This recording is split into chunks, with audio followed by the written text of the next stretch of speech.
Coming up on today's episode of Airborne-Unlimited. Skydive Perris drop zone puts legendary DC9 jump plane back in the air.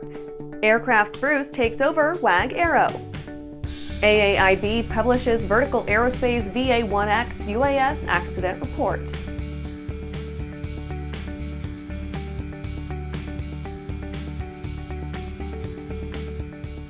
Welcome to Airborne Unlimited. I'm your host, Holland Lee. Let's get into today's stories. Skydive Perris drop zone puts legendary DC9 jump plane back in the air. The Perris SkyDive DC-9 is alive. Following initial test flights and practice landings that were flown by a flight crew that had to be brought in all the way from Florida, the California DZ put the DC-9 back in service and made at least 3 jump runs, taking about 60 jumpers each to about 15,000 feet. For years, the grand old bird sat forlorn and engineless as the folks at Skydive Perris slowly brought it back to life.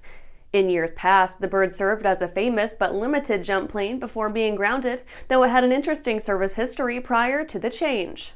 The bird first flew again on May 7th, but social media swiftly spread the word that jet jumps were back on the manifest, but in limited availability and first come, first serve only. Quote, Friday will be sending 1 load and Saturday will send multiple loads of licensed jumpers on the jet. There will be no observer seats and no tandems on these loads. This will be for licensed jumpers only. Price is $150 per slot, first come, first serve, end quote. The DC-9 is a rarity, though the occasional 727 has been put into service as a jump plane, and mostly for the novelty because neither aircraft makes for all that great a drop vehicle. After the break, NOAA issues space weather report. For over 30 years, the massive Sport Plane Resource Guide has provided expert, credible information, evaluations, and critical analysis of all that the sport aviation world has to offer. The all-new digital Sport Plane Resource Guide is coming with extensive multimedia features that are constantly updated, an even more comprehensive online guide to all things sport aviation. Available soon. www.sportplane.com.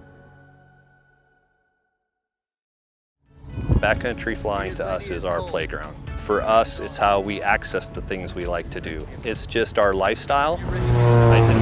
We exclusively use the Hartzell Voyager prop, and it's proved to be just a great combination for what we do. What it's doing, it's helping us all have better performing airplanes. Man, it feels a lot better clearing trees by 50 feet versus 20 feet. I don't ever see myself not flying.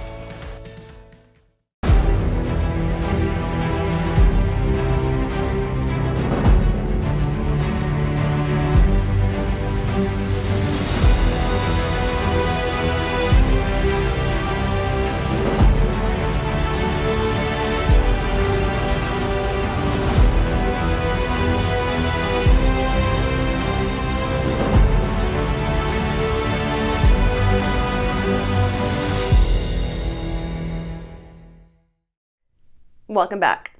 Now let's take a trip around the patch for some shorter stories. NOAA issues space weather report.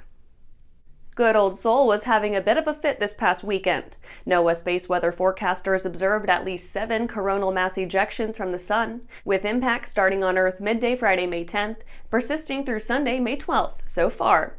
NOAA's GOES-16 satellite captured activity at sunspot AR3664 that occurred around 2 p.m. Eastern on May 9th.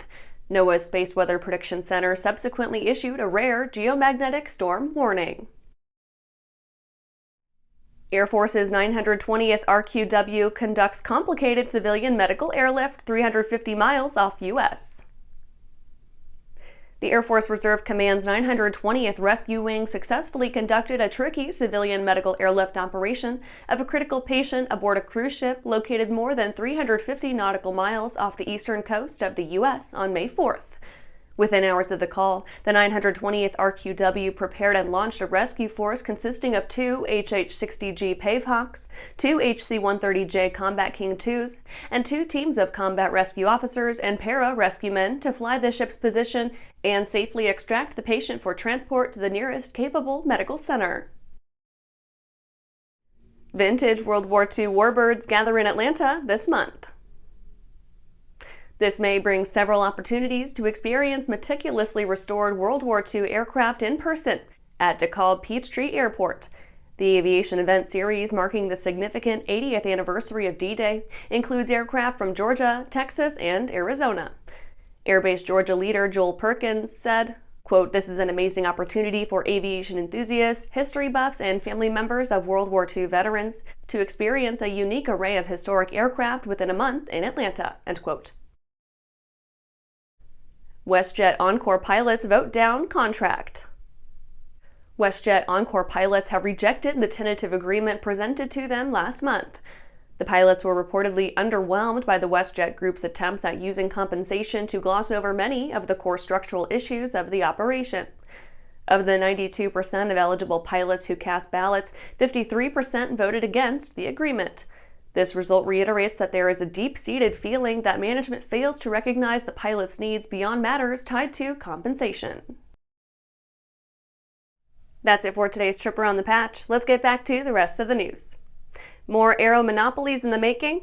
Aircraft Spruce takes over Wag-Aero. An interesting surprise occurred this week as Wag-Aero customers logged onto their site to order a few things, but seeing no Wag-Aero. Instead, the site was redirected to Aircraft Spruce, which has apparently bought out the once popular Wag-Aero operations shortly after the same operation divested itself in its interest of leading-edge airfoils. The following message appeared when the Wag-Aero site was accessed. Quote, "Aircraft Spruce is pleased to announce the acquisition of the parts distribution operations of Wag-Aero. Wag-Aero was founded in the 1960s by Dick and Bobby Wagner in the basement of their family home in Lyons, Wisconsin. Around the same time that Bob and Flo Irwin started Aircraft Spruce in the basement of their home in Fullerton, California. Both companies published their first parts catalog in 1965, and in 1971, Wag-Aero moved to their permanent facility on North Road in Lyons. In 1995, the Wagners sold Wag-Aero to Bill Reed and Mary Myers, who have continued to expand their parts distribution and manufacturing operations. Aircraft Spruce acquired only the Wag-Aero parts distribution division," end quote. After these messages, AAIB publishes Vertical Aerospace VA-1X UAS accident report.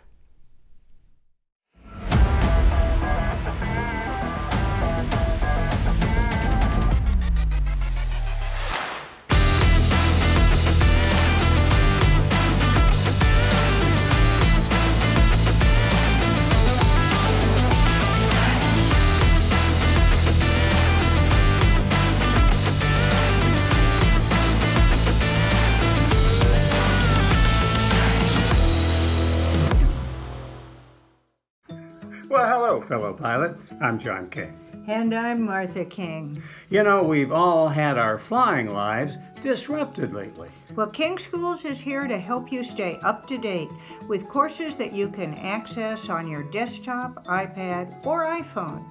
If you'd like a refresher or just want to expand your aviation horizons, we have a course for you. So head over to kingschools.com/Rusty today for details. Welcome back.